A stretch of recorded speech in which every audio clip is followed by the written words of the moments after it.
අපිට සංසාරේ නුහුරු මොකද්ද? කුසල්. එතකොට ඔබම කියනවා නේද බණ අහනකොට අපේ හිතේ සැනසෙල්ලක් ඇති වෙනවා. අනේ ඒක නැගිටලා ගියාට පස්සේ නෑ. ওই කතාවේ යථාර්ථය මොකද්ද?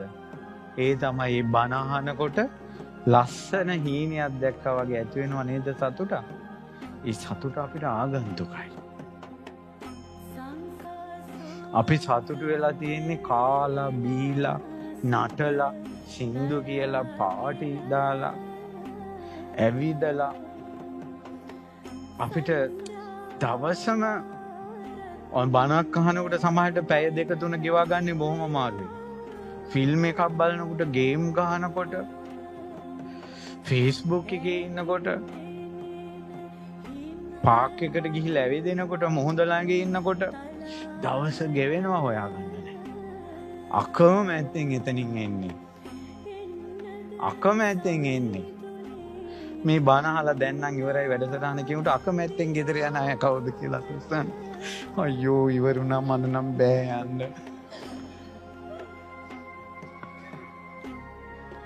පින්වතුනි දැන් මේ ඔක්කොම කියන්නේ තමාට තමාව පෙනීම පිණිස.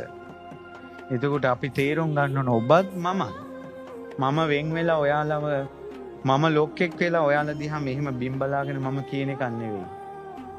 අපි ඔක්කොම බුදුරජාණන් වහන්සේගේ ශාසනයේ පිහිට වෙන ශ්‍රාවකයෝ. මේ යුගයේ මටත් ඔබටත් මේ ගුණධර්මයෝ ආගන්තුකයි.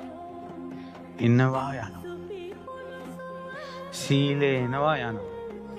හිතේ සැනසෙල්ල එනවා යනවා. මෛත්‍රිය එනවා යනවා. මේක ඇතුලේ නතර වෙන්නේ නැහැ. මෛත්‍රිය නතර වෙන්නේ නැහැ. සීලය නතර වෙන්නේ නැහැ.